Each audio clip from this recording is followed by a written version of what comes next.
Job 36. Élihu continua en ces termes. Accepte encore un peu que je t'enseigne, car il y a encore à dire pour la cause de Dieu. De loin, je tirerai ma science, oui, de très loin, et je rendrai justice à celui qui m'a fait. Car vraiment, mes discours ne sont pas des mensonges, et je m'adresse à toi avec un savoir sûr.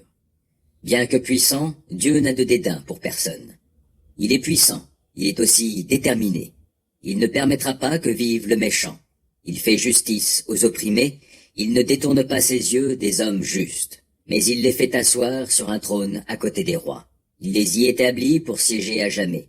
Ainsi, il les honore.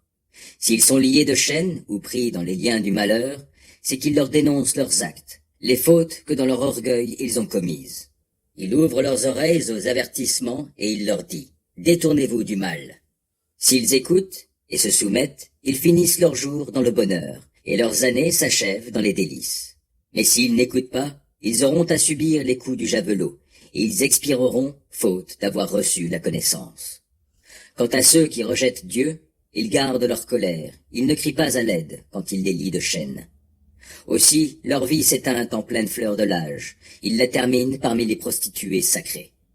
Mais Dieu délivre l'affligé par son affliction même, et c'est par la souffrance qu'il le dispose à l'écouter. Toi aussi, il t'arrachera à la détresse pour t'établir au large, sans rien pour te gêner, et pour charger ta table d'aliments savoureux. Mais maintenant, si tu adoptes le jugement des criminels, la justice et le jugement se saisiront de toi.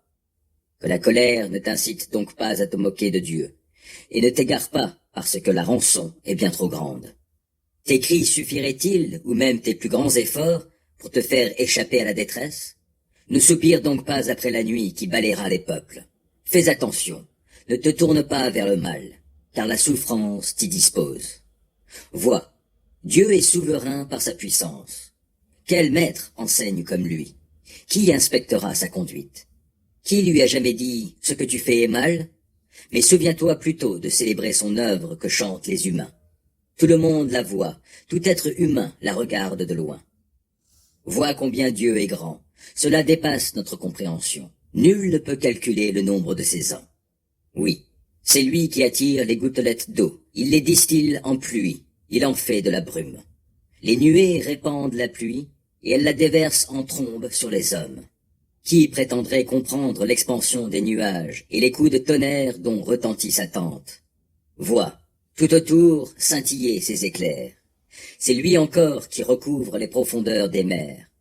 Par tous ces éléments, Dieu régit les nations, et il pourvoit les hommes de nourriture en abondance.